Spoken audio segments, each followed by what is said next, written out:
What's happening? It's Victor Wilt. Good morning. Welcome to Friday. Oh, finally.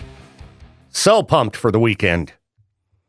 I just want to get some sleep. I mean, I shouldn't complain. I got decent sleep last night, but it's just not enough. Just not enough. At least I was productive. Got some chores done.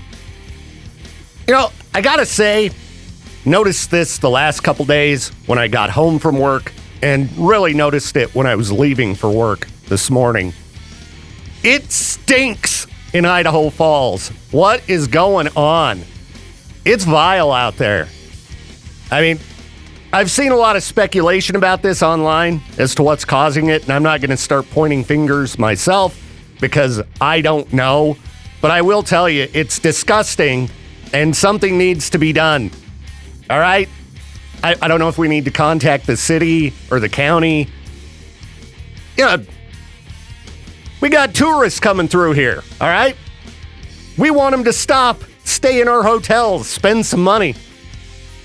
You know, can you imagine? You pull in, like, all right, we're going to get some dinner, get out and just, oh, what's that smell? Ugh.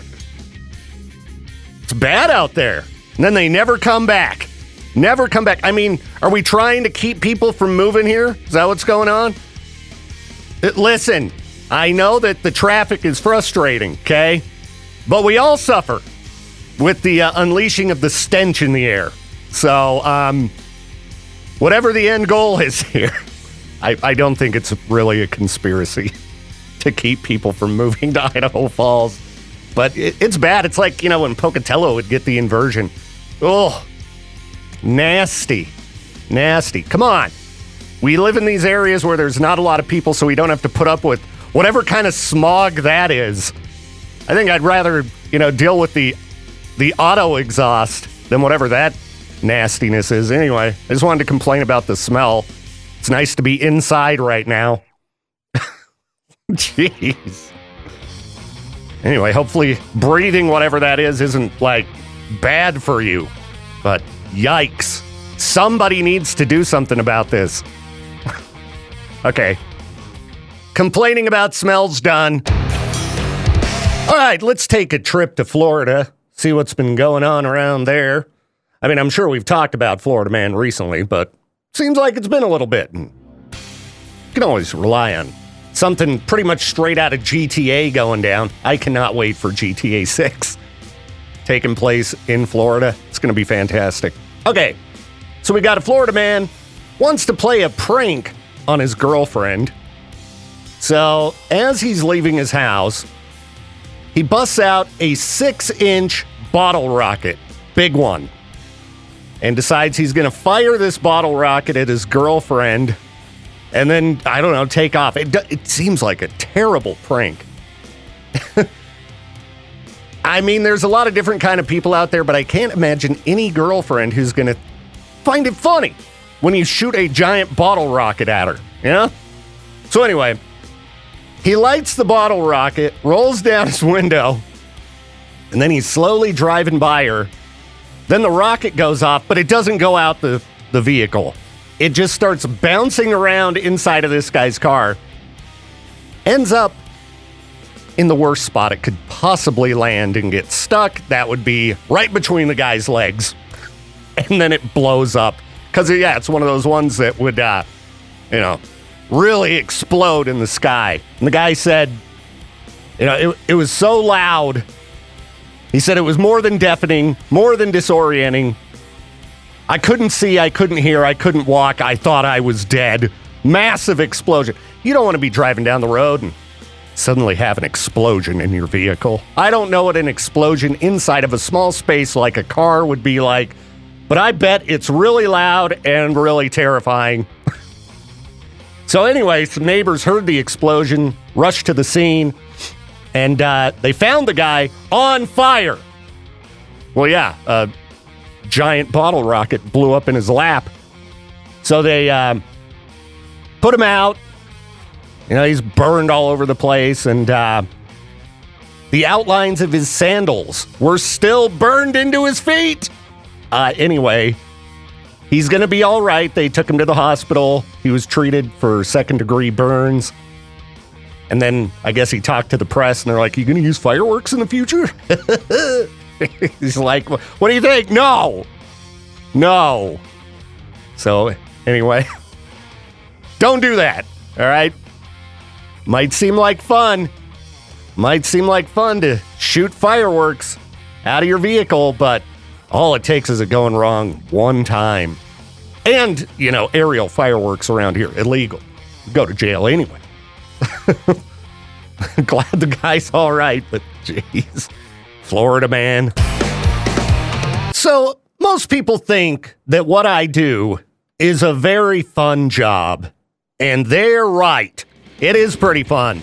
But outside of doing the actual show, which the show, it is a challenge, but outside of the show, this job can be very demanding. The things we do behind the scenes, I probably, honestly, do the jobs of like 13, 14 people if this was, a decade ago in radio. So, it's not for everybody, and a lot of people can't handle it, all right? It really is a very, very difficult job that's very stressful at times, and you go home and your brain just hurts after some days. That was me yesterday. Anyway, I was looking at a list of fun professions that are actually awful, if you've actually been in them, or at least according to these commenters. Because, everybody wants a fun job, but maybe once you get into the midst of it, you're like, this actually sucks. Thankfully, that's not the case for me. I can handle the workload, even though at times it's been extremely overwhelming. Okay. We got Grumblebuzz commenting, anything that you enjoy is a recreational activity. I've discovered that if you try to monetize it, you won't enjoy doing it anymore for very long after that.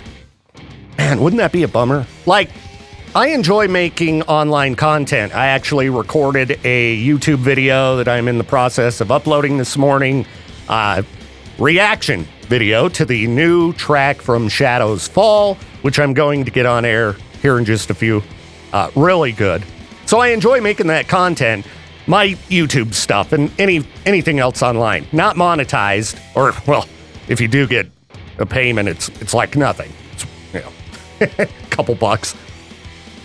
But it's fun for me to make that stuff. I would be just horrified if I started making money doing that kind of thing, and then I'm like, oh, I don't like this. Because it's very similar to what I do on the radio show every day anyway, doing online content.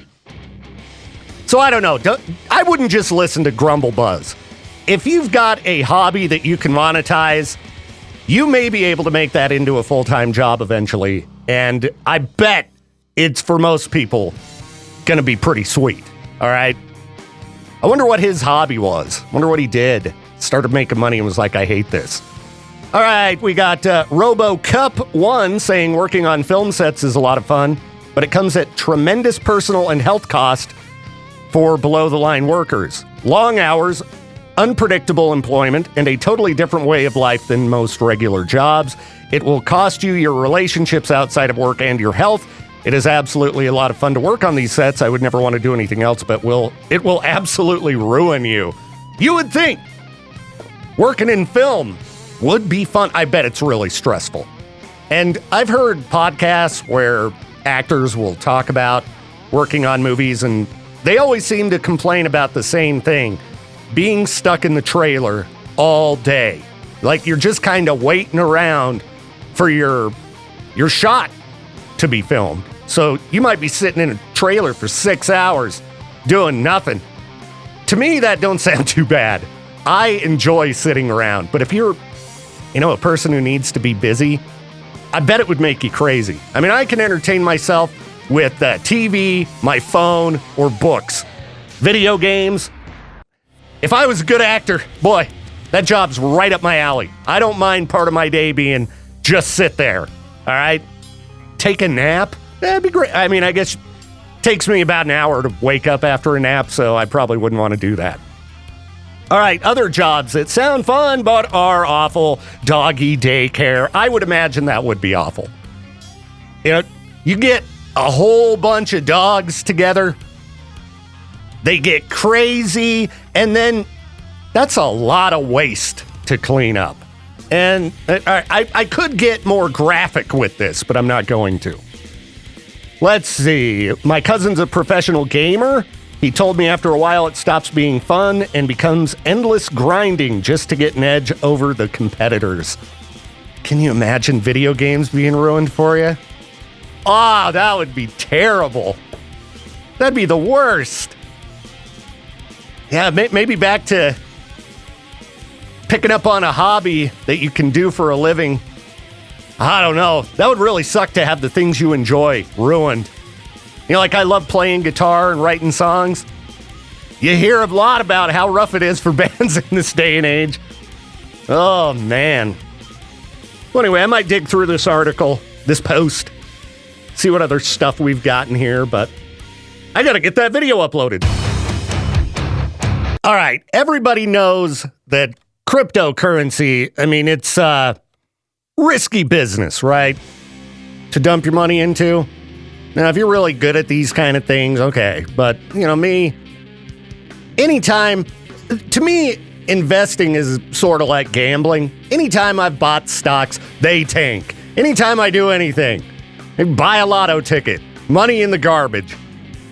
So if you're going to invest your money in crypto, you know, you might want to start with some of the more solid cryptocurrencies that have been around for some time. You might not want to just right out of the gate go and dump a bunch of money into the Tuah Girls meme coin. Yeah, the Hawk cryptocurrency. Well, this launched yesterday, and boy, are people furious with the Tuah Girl. You know, she had kind of made it past the point where people were making fun of her. She's doing her little podcast, I'm sure making plenty of money. But, you know, sometimes it's not enough money. Now, people are alleging all kinds of things. You know, some are accusing her of running a pump and dump scheme. She's like, that's not true. Everything's above board. But when this launched, it skyrocketed in value, and then like within 2 hours had dropped like 95%. So pretty much everybody who bought in, I guess, not doing so well on the financial end. Jeez. Yeah, why not just stick with doing the podcast and all these other things you're doing to make money? I mean, look at some of the other influencers who have monkeyed around with cryptocurrency. They've made their fans really mad. Really mad. And if you've got fans, you don't want to make them mad. You want to keep them around. So, what a stupid move. Well, but again, some people, they just want to make dough. Just want to make dough. And I'm sure she's afraid that her celebrity's only going to last so long. Yeah. So I get it. Try to make as much as you can while you can. But there's probably better ways to go about it because, like I said, she seemed like she was doing okay as far as the, you know, internet vibe toward her in the last, I don't know, couple weeks. But yeah, this might be the end. Might be the end. And I mean, some people are saying they're going to sue her. Jeez. Well, good luck. I hate when I read stuff on the internet and it makes me sad. It's always stuff with, you know, pets. I'm such a sap. I just read this post on Reddit. You know, I'm trying to find content for the radio show. I follow a subreddit called Cat Advice. Of course I do. Why? I don't know. I think I'm, at this point, pretty knowledgeable in taking care of cats. All right? I don't need to follow this subreddit, but I do. And then I see posts like this, and I'm like, oh, the poor little kitty. Oh, I'm such a wuss. Okay, let's read this post here. How do I make my cat understand I'm not abandoning him? For starters, me and my wife have 2 cats and a dog. I did not grow up with cats at all and got my dog from my aunt because her dog had puppies and no one else wanted her. Aww. Now the 2 cats both were rescues. The female was a stray. and the male was surrendered to the shelter after his former owners moved away and couldn't bring him. It just makes me so sad. My little kitten, Lucy, every day that I get home, she hears the big garage door open, and she's waiting inside the house at the door she knows I'm going to come through. And I pick her up and give her a big hug, and she's so happy I'm home. Okay, anyway. Recently, me and my wife started packing to move because I got a job offer out of state. We are bringing all of the animals with us, but my male cat keeps burying his face in anything he can, like he's hiding from the world. I don't know a lot about cats, but I know how to tell when they're sad. I don't know how to let him know we're not abandoning him. Poor little kitty. You know, my cats, if I get the suitcase out, well, at least Koopa. The kitten learned what the suitcase was when I went to Vegas and Phoenix. But Koopa sees the suitcase out. He gets very frustrated. He knows what it means. Yet the first comment, cats have good memories. He probably remembers his last family packing up like this, and then he was sent to the shelter. He'll probably be worried until the move happened. Oh! You wouldn't believe how much crap like this I read. And I don't know why, because again, it just makes me sad. For the little kitties. Or the little puppies. Anyway, take care of your animals. Treat them good. I just want to go home now and just go, it's okay, Lucy. You're a good girl. I'm sorry I have to go to work every day. Koopa don't care. He's used to it now. He's old. But I bet if I started packing up the house, he'd freak. He would freak. Freak news powered by Grease Monkey, voted Idaho's best oil change. Let's talk about treasure. You know I like a good treasure hunt. Well, guy named John Collins Black, who's a Bitcoin millionaire, has launched a Bitcoin treasure hunt across the U.S. 5 hidden treasure chests, each containing rare and valuable items worth over $2 million in total. He put out a new book called There's Treasure Inside, which has all the clues to help treasure hunters uncover these hidden treasures. So they've got things like rare Pokemon cards, shipwreck bounty, sports memorabilia, gold, precious metals. There's a 96-carat emerald, Wilma Rudolph's Olympic gold medal, and all kinds of stuff. So I guess you got to buy the book to, find out how to find the treasure. Just what I need, more books. Yeah, the guy was inspired by that treasure hunt created by Forrest Fenn, which I was really obsessed with for a while. I swear I knew where it was. I just never had the time to drive all the way to northern Wyoming, see if I was right. And then somebody found it and never said where it was. So annoying. Anyway, the book's again called There's Treasure Inside. And I might have to pick it up because I need money. I need money. And treasure hunt's a fun way to get money. It's much better than work, Much better than a job. All right, what else do we got here? Speaking of money, if you were in California recently, bought a Mega Millions ticket, specifically in Encino, California, well, somebody won $197 million, but they haven't claimed it. Now, it's going to expire tomorrow. They have till tomorrow to claim their $197 million winnings. Oh my goodness. Can you imagine you find it 2 days after you're supposed to have claimed it? Oh, man. Rough day for somebody in the Encino area. That's wild. They're going to be treasure hunting before we know it. Finally, if you were in Wisconsin recently and you brought a dead relative with you to the movie theater, they would like you to come pick up the urn that you left at Classic Cinemas in Beloit, Wisconsin. All right? Somebody left it there mid-September.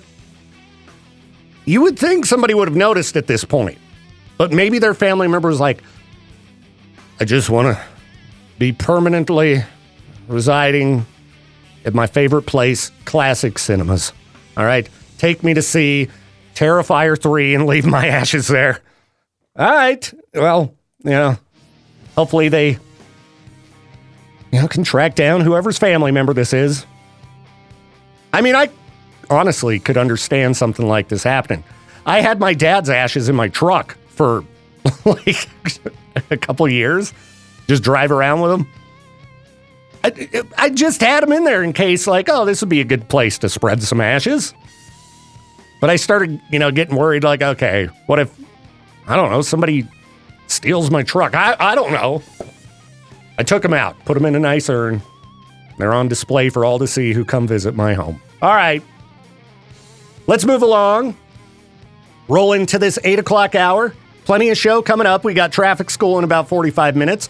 If you have any questions for myself and Lieutenant Crane, save them. Do it live. Traffic school powered by the Advocates at 8:45. Well, as we all know, the cost of goods and services has went up a little bit, and anything you can do to save money, you might want to take a look at it. Are you paying too much for toilet paper? Well, hey, grow your own. Grow your own teepee. I'm not talking about growing trees, turning them into soft paper. No, you just need the Plectranthus barbatus plant.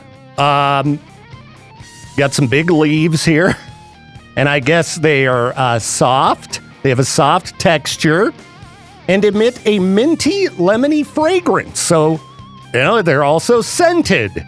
And they interviewed this guy, Benjamin, in Kenya. He's been growing this stuff since 1985.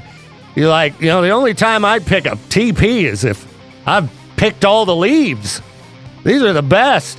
So, I don't know if this plant, Plectranthus barbatus, will grow in the U.S. I don't know what type of climate you need, but I mean, every little bit you can do to save some dough. Got to do what you got to do. Can you flush the leaves down the toilet? These do seem like they would clog your toilet. Like, the flushable wipes that you're not really supposed to flush. I think you're going to need an outhouse if you want to use these kind of leaves as TP. But, save some dough. Save some dough. Literally go green with your toilet paper.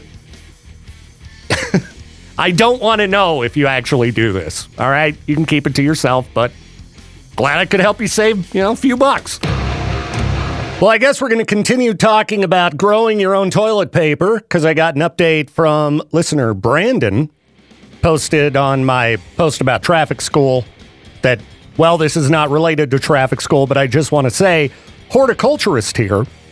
And Plectranthus is a genus in the mint family. How do you say this word? Lamaceae? I don't know. So you're going to feel a tingle in your nether regions, but I can imagine some people may find that refreshing. You like that body wash you can buy that's like blue and has, it's for if you get a sunburn or something like that. It's kind of refreshing and also kind of bothersome at the same time. Okay, anyway, back to his post here. I can imagine some people may find that refreshing. Another plant that does grow well in our region, lamb's ear, Stachys byzantina, jeez, why even try to say these words, is covered in very soft hairs and would be better, in my opinion, but it's also in the mint family. That article I had about the Plectranthus barbatus, it did say that those leaves are covered in tiny hairs as well, making them nice and soft. But yeah, I don't know about the mintiness aspect, All right, I almost got into, a kind of gross pondering of this, but I'm not going to do it. I'll let you just have that float around in your head there. But want to give a big thanks to Brandon, letting East Idaho know, if toilet paper is just too much for you, it's gotten to be outrageous.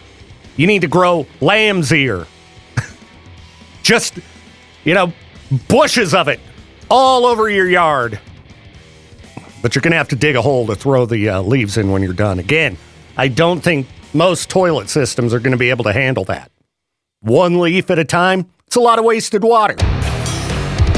All right, let's talk about old rock stars who are out of touch and whiny and just can't stop saying rock is dead. Yeah, Gene Simmons said that again recently, but he's said that about a million times, and, you know, I'm sorry, but Gene's an idiot. Rock is not dead.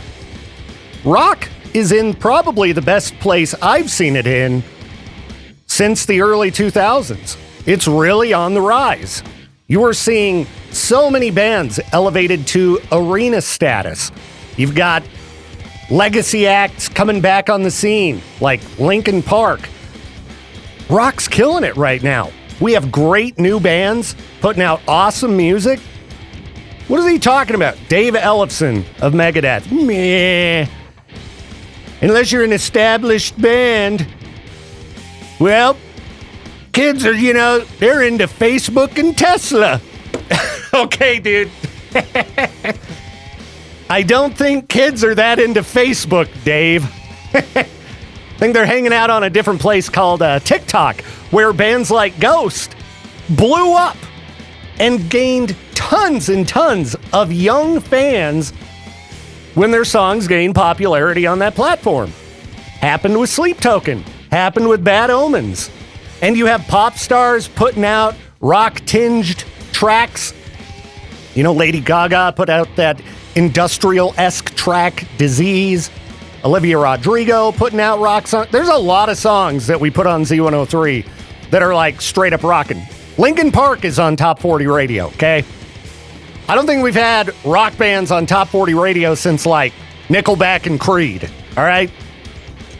Dave, just because, you see bands like Megadeth opening up for Five Finger Death Punch, another arena band, doesn't mean rock's dead, all right?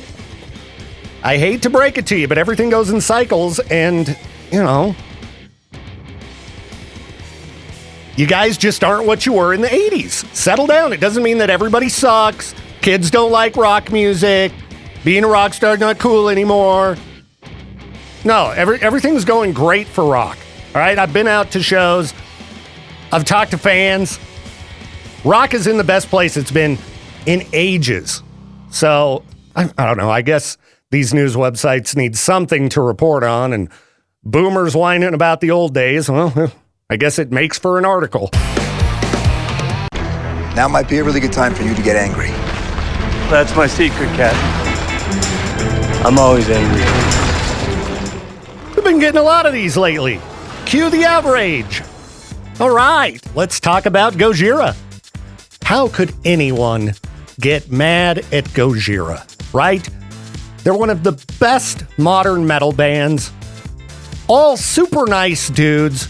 They crush and kill it. They put on the amazing performance at the Olympics. Well, here's how Gojira makes people mad. Frontman of Gojira, Joe, he put out a video with PETA talking about veganism. And boy, do some people lose their minds when they see that somebody's vegan. Oh no! How dare stick to your music, bro? Why don't you stick to your music and not talk about anything? One thing I've learned about any kind of message, if it's a message that people don't agree with, that's when they don't want to hear artists or celebrities talk about it. When it's a message they agree with, they're all for celebrities, artists talking about these subjects. Like, get over it, all right? What's wrong with Joe deciding he's going to go vegan? And also, why is this a surprise to anybody? And I think he's been vegan for quite a while.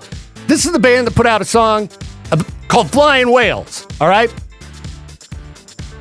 How many of their songs are about the environment? Is this really that surprising?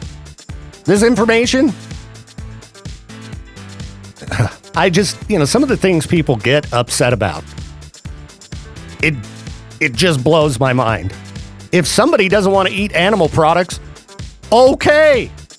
Like, I've got friends that are vegan. I've gone with them to vegan restaurants, and it was fine. I even had a multitude of fake burgers, and you know what? They were good. They were good. It's 2024, okay? Plant-based products are becoming a lot more popular and a lot more prevalent, and it's okay. All right? It's okay to, just be yourself. Jeez. So anyway, just wanted to let you know, the internet's very upset at somebody's eating choices. People are like screaming and yelling in the comments about somebody's choice for the way they want to eat. Mind your own business. Jeez.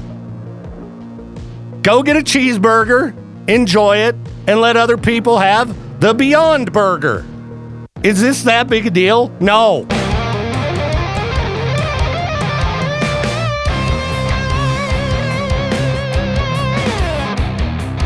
Thank you again for tuning in to the Victor Welch Show. This program is a production of Riverbend Media Group. To contact the show or for more information, hit us up at riverbendmediagroup.com.